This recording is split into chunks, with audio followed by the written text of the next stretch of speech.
Buenas tardes, mi nombre es Génesis Alejandra Gómez Peña, estudiante del tercer año de la carrera de Derecho de la Universidad Fermín Toro. En este momento voy a exponer sobre lo que es el tercer elemento del delito que configura lo que es la antijuricidad y el cuarto elemento del delito que configura lo que es la imputabilidad y sus elementos negativos o sus causas de justificación.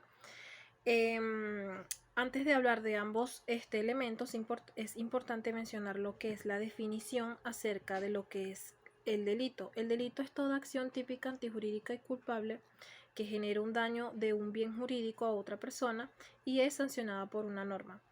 Grisanti Aveledo hace la definición acerca de lo que es el delito como todas las acciones u omisiones que están previstas en la ley y son castigadas por ella misma a través de una pena. Como también Grisanti Aveledo, en el artículo Grisanti Aveledo se afianza en el artículo 1 del Código Penal, estableciéndose así lo que es el principio de legalidad, y el artículo 61 estableciendo lo que es las responsabilidades penales. Porque no es lo mismo tener una responsabilidad penal como lo tipifica la ley, pero si existen estas causas de justificación que deliberen o se ejecuten como eximentes acerca de aquella conducta delictiva, se genera toda culpabilidad o aquello que pueda generar la imputabilidad de la persona. En esto entonces vamos a hablar sobre la antijuricidad, pero sin antes mencionar lo que dice Ignacio Villalobos acerca del delito, que lo define como un acto humano típicamente antijurídico y punible. Es decir, para que una acción se considere delito o una omisión se considere delito, tiene que ser típico, o sea, que esté tipificado en la ley, que esté descrito en una norma, tiene que ser antijurídico, que vaya en contra de lo que la ley exime o de las causas de justificación, que vaya contrario al derecho y punible. Entonces, ya con estas características que tiene que tener una conducta para que pueda encontrarse allí, en esa conducta o en esa acción, se puede encontrar como una conducta delictiva. Entonces, ya mencionado esto, ya vamos a hablar sobre lo que es la antijuricidad y sobre las causas de justificación que conforman pues el elemento negativo de la antijuricidad. En relación con la antijuricidad, podemos establecer pues que la antijuricidad, como ya mencioné anteriormente, es lo que está descrito en la norma penal, lo que está descrito en el derecho objetivo, como aquello que no se puede realizar, aquello que está tipificado como conducta delictiva, como delito, y que prohíbe un hacer. Y esas conductas que están tipificadas en la ley que prohíben lo mismo, si una persona la viola, la interrumpe o hace omisión acerca de realizar lo que se está exigiendo que se haga o lo que se está prohibiendo que se haga, esa conducta puede ser reprochada. Pero en la antijuricidad, como te expliqué anteriormente, existen unas conductas que establece la misma norma que no son punibles. En el artículo 65 del Código Penal establece lo que no es punible, y aquí los voy a leer textualmente cuando habla o manifiesta, sobre el que obra en cumplimiento del deber u ejercicio legítimo de un derecho, el que obra en virtud de obediencia legítima y debida, el que obra en defensa propia. Para obrar en defensa propia existen tres razones.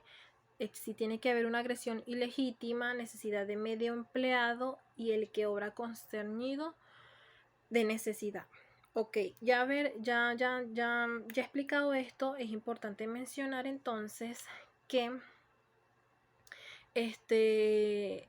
en la antijuricidad existen las causas que ya mencioné anteriormente, que absuelven a la persona de la persona que ya cometió un delito, la absuelven o la eximen de cualquier responsabilidad que tenga o que esté tipificada en la ley, porque así como la norma penal tipifica lo que es delito, también hay otras causas o otra explicación o otra descripción de las conductas que no son reprochables ante la norma. entonces, o ante el derecho objetivo. Ok. Entonces, vamos a hablar sobre las causas de justificación, que estas configuran lo que son los elementos negativos del mismo elemento positivo. Entonces, las causas de justificación de la antijuricidad son todas aquellas circunstancias que eximen un acto típico, es decir, aquellas causas que liberan a una persona de cualquier responsabilidad tipo penal que tenga. Y estas razones o estas causas son las siguientes. La legítima defensa como una de las causas que justifica una conducta que haya tenido la persona de agresión o por defenderse de una agresión ilegítima que se esté viendo prevista. Y entonces, como mencioné anteriormente, en el artículo 65, en el numeral 3 del Código Penal, establecen las causales o las condiciones con las cuales se debe realizar la legítima defensa.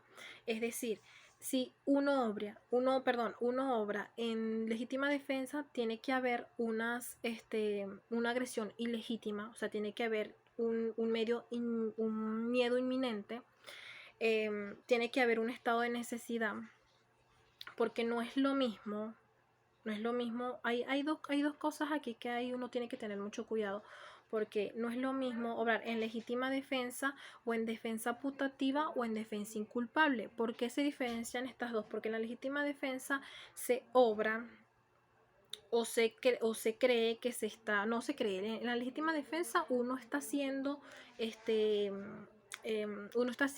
violentado inminentemente por una agresión ilegítima. Uno está teniendo esa agresión que está en ese momento corriendo riesgo el bien jurídico que la ley protege. En cambio, en la defensa putativa o defensa inculpable es la creencia, o sea, solamente presumimos que estamos siendo atacados o que estamos en medio de un miedo inminente o de una agresión ilegítima. Cuando sospechamos que una persona nos puede atacar. Este tipo de agresión en la norma penal, en el derecho objetivo, no es una causa de justificación, no se justifica esta acción y tampoco es un eximente. Es decir, para que pueda una persona obrar en legítima defensa, tiene que justificarlo a través de la norma y ella misma tipifica cómo o cuáles son las características que tiene una legítima defensa para poder no ser reprochable ante el derecho penal. Ok. Ya de haber mencionado esto, es importante también hablar sobre las mismas causas de justificación, que además de hablar de lo que es una legítima defensa, que allí entra lo que es el estado de necesidad, donde uno se encuentra en miedo inminente, donde uno necesita resguardar lo que es la vida, que es lo que se protege como bien jurídico. En este caso,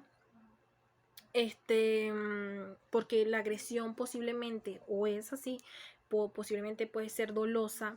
Entonces uno, para salvaguardar el bien, uno se defiende a través de esos medios de estado de necesidad y los medios también que tipifican el artículo 65 numeral 3 del Código Penal, que es donde establece lo que es la legítima defensa y cómo la legítima defensa obtiene validez en el derecho. Ok. Los elementos que también constituyen lo que es esto es que debe existir un peligro, una amenaza posible, debe existir, tiene que ser doloso, tiene que causar un daño, o sea, la gente tiene que obrar, tiene que haber una acción, porque de modo que eso no, que esos elementos no se encontrasen en la situación, como expliqué anteriormente, no podría considerarse pues un estado de necesidad, no podría. Entonces, existen otros tipos también de casos específicos o especialmente tipificados como aborto terapéutico y robo de indigente, en este caso cuando la persona comete un hecho ilícito por estado de necesidad. Porque es necesario y pues se necesita hacer, sea porque necesite resguardar el bien de una persona. En este caso, cuando hablan del aborto terapéutico, es porque, por ejemplo, una persona, pues una mujer no puede tener ese niño porque si lo tiene, corre peligro su vida. En este caso, posiblemente hay ahí que salvaguardar pues el bien de la persona. Pero esto tiene que ser comprobado también para que pueda tener alguna validez. Ok, ya mencionando esto, ahora es importante hablar sobre lo que es el cuarto elemento del delito, lo que es la imputabilidad. Que la imputabilidad, aquí Grisanti se la manifiesta, Grisanti 1987 expresa que la imputabilidad es el conjunto de condiciones físicas, psíquicas, de madurez y salud mental legalmente necesarias para que puedan ser puestas como una conducta típicamente antijurídica. Ok, ya después de haber mencionado esto y saber que el Código Penal en el artículo 62 establece las causas de imputabilidad, es importante mencionar que la imputabilidad son las causas, o sea, es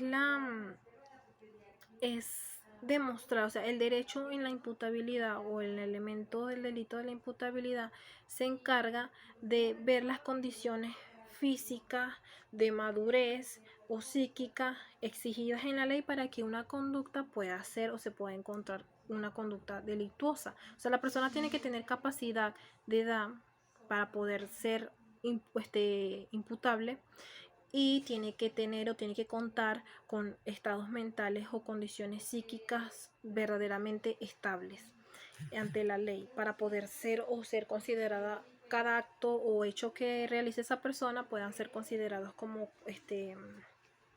conductas delictivas. Entonces aquí cuando decimos de las conductas delictivas de la imputabilidad se acerca a lo que es las condiciones físicas que son inimputables, y estas principales causas de inimputabilidad como elemento negativo del delito encontramos lo que mencioné anteriormente, lo que es la minoría de edad, pues la falta de madurez en cuanto a la capacidad de obrar de la persona, capacidad de hecho. O sea, manifiesta la ley que en los menores de 18 años son inimputables. Por lo mismo, cuando se realizan comportamientos típicos no configuran los delitos respectivos, porque la ley fija que una persona es mayor de edad a los 18 años. Por lo tanto, una persona si comete un adolescente, si comete un delito a los 14, 15, antes de cumplir la mayoría de edad, no se considera una persona imputable. Claro, se generan medios y condiciones a través de la ley para que esta persona pueda ser sancionada, pero no como tal imputable.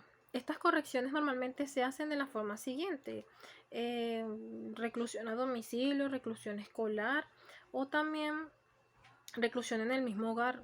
O sea, ese tipo de correcciones son las que la normativa establece para aquellas personas que no tienen capacidad de hecho en el derecho.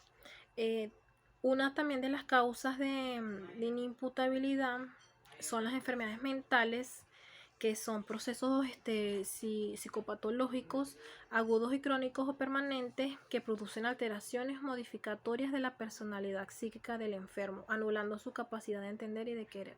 Es decir, una persona que no se encuentra en su estado mental normal por diferentes tipos de enfermedades que tenga, sean transitorias, que duren un corto tiempo, en un largo tiempo, o que sean permanentes, que solamente tengan efectos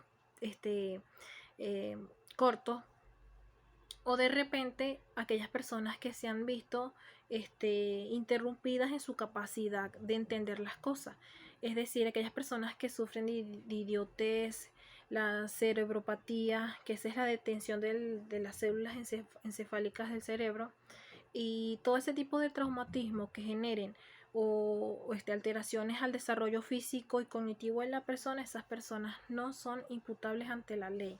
¿Por qué?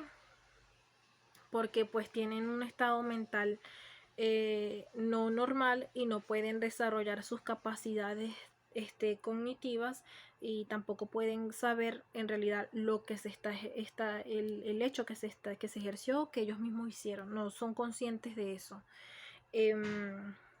Esas personas pues que están con esto no se les imputa, pero la misma norma establece una serie de condiciones para que esas personas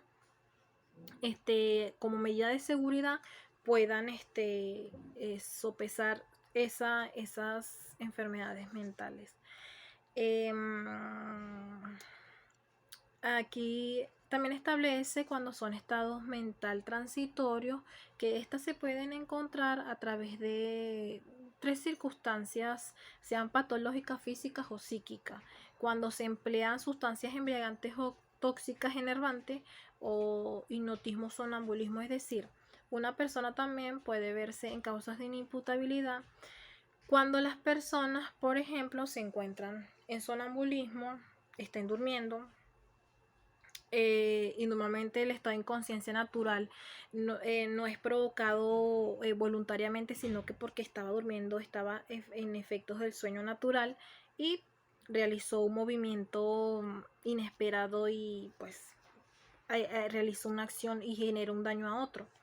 Los sordomudos también, por ejemplo, entran como causas de inimputabilidad, ese tipo de personas, o como también en el empleo de sustancias tóxicas, que también podrían ser como estupefacientes y cosas así, pero en esta parte esto tiene que ser comprobado por la norma, por la ley, a través de estudios, si la persona en realidad estaba en ese tipo de condición con respecto a la embriaguez, porque si fue voluntaria ya entraríamos en otro tipo de causal. Entonces por eso es importante eso, porque si en caso tal de que una persona se encuentra en ese momento embriagada, pero lo ha hecho por voluntad de la misma, solamente pues entraría en lo que es una atenuante, pero no eximir como tal la responsabilidad que se tiene. Bueno, esta es toda mi exposición y espero que le haya gustado y gracias.